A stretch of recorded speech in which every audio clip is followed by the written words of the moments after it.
Hello and welcome to this week's episode of the Student Athlete Podcast. This week we spoke to men's rugby union student Harry Milne. The two of us spoke about his time at university and the reasons he decided to go to university in the first place. We spoke about his mental struggles throughout his time at university and how he got around those troubles. I hope you enjoy this episode. How did you get into St Mary's University? What were you looking for when you looked at university to start with? So I looked at 3 other unis. I looked at Canterbury, Christchurch, Brighton and Bournemouth along with St Mary's, and all the courses were very similar. There wasn't much difference between them all, so it just came down to the level of rugby that was on offer, and St Mary's offered the highest level of rugby that I could really push myself and develop my career, so I chose St Mary's.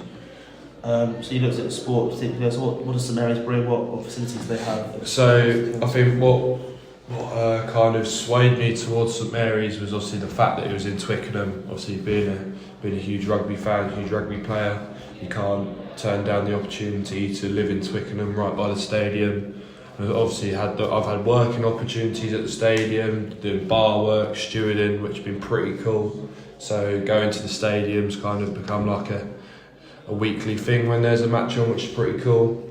And then when more looking at the uni, it's a nice close-knit, nice small uni that you know everyone at the uni, and I think that's what really kind of decided for me. You get to know everyone, and the facilities are good. I knew people that came here already and they told me how good the facilities were. Perfect. So with university, obviously it comes with a lot of social aspect. You've got your studying to do, and then obviously with the university being at a high level, a lot of training as well. How do you balance your weeks, and how do you recommend to any new students coming into universities to balance their weeks? I think it's difficult when I started, because obviously started in the COVID year in 2020, 2021. That was my first year, so it was a lot different. Kind of at that time, it was you're just in halls, you're on your Zooms every day, and it was pretty repetitive. And there was a structure, as in you knew what you was doing, but it was not kind of dictated for you, because obviously you had lockdown and everything like that. And then going into the start of last year, it was probably more difficult to get that structure going, because obviously hadn't been in that environment the first year.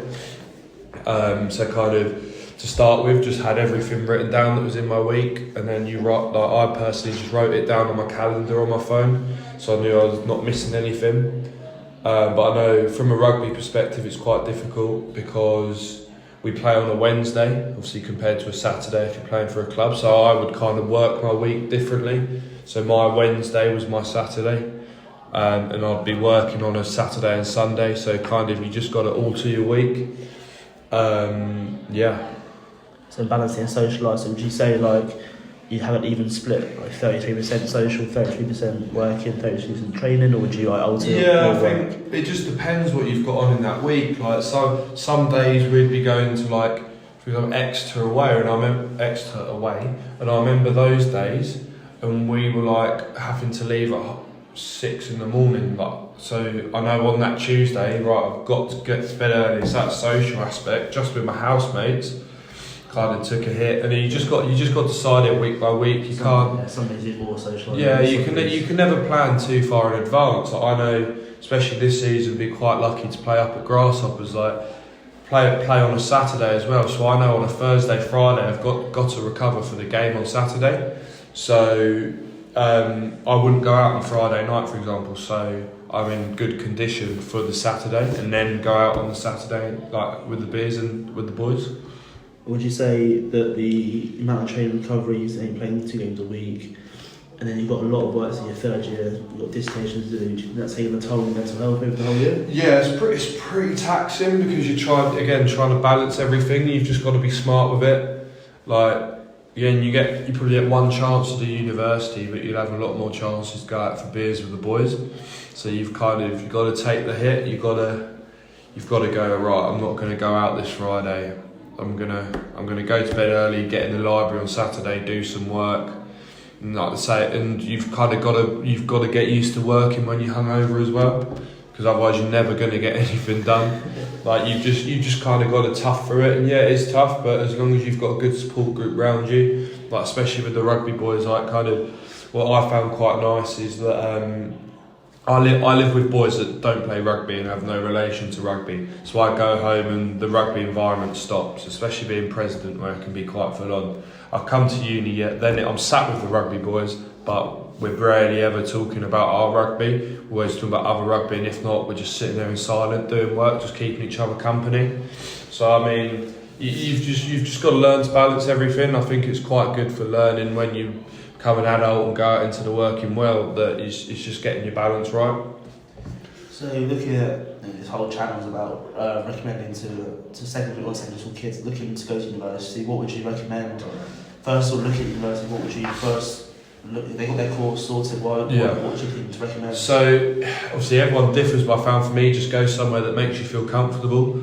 Like for me, like the universities I looked at were within an hour and a half from where I live, like back at home, so they weren't too far. So if I did need to go home, I could. If I needed a bit of a mental health break, it's just what makes you feel comfortable. Like I looked at Brighton, and they were only league below St Mary's at the time, and I was like, and they were like, yeah, it's a 40-minute drive to training, or this and that, and I was like, it's just not worth the effort from a rugby perspective. Where here it's like, yeah, it's all very local. And it just had that nice home sense. Like for me, Twickenham, even just walking down Twickenham High Street is very similar to where I live. So it is like being at home, and it's having that familiarity. But it just varies from person to person. You just got to choose what makes you feel happy. Perfect. And then recommendations for any tips, organisational skills, or picked up your 3 years. So in my first year, I used to print out a weekly organiser. Like you can get a template on Microsoft Word, something like that, really easy. Print it out, just write down everything you've got, like what time your lectures are on the days, any assignments due. It's pretty easy. But obviously then going into uni a lot often, not living on campus, it becomes a bit more difficult to do that. But you've definitely got to make use of the apps on your phone, so like Outlook calendar, Apple calendars, reminders, to-do lists. You kind of got to make the most out of those, because that's what they're there for. You're always carrying your phone. Most people are always on their phone. So you've got to make the most of those softwares that are available to you. And lastly, if you could tell yourself as a fresher one thing you know now that will make their life easier, what would you tell them? One thing, that's quite a good one. One thing that could make my life easier. Well, not easier, but what would you tell yourself 3 years ago that would make your university life better? To not care as much as what other people think about you, because everyone's coming from different walks of life, and if you're there not wanting to do something because you care what people think, then you don't get isolated, because that's never the truth, but you get scared to step outside the box, and that's what coming to university you've got to do. You've got to step outside the box, and you've got to try stuff that you haven't done before, whether that's saying hello to someone that maybe doesn't even live on your corridor that you don't know, but when you just open the door, just starting those friendly conversations. So yeah, definitely step outside the box a little more and push your confidence, because your confidence is just going to grow over time. Thank you for listening to this week's podcast. Next week I'll be joined by Women's Rugby Union student Charlie Webb. Please follow us on Instagram with our username, The Student Athlete, and visit our website to find out our other blogs and various other services.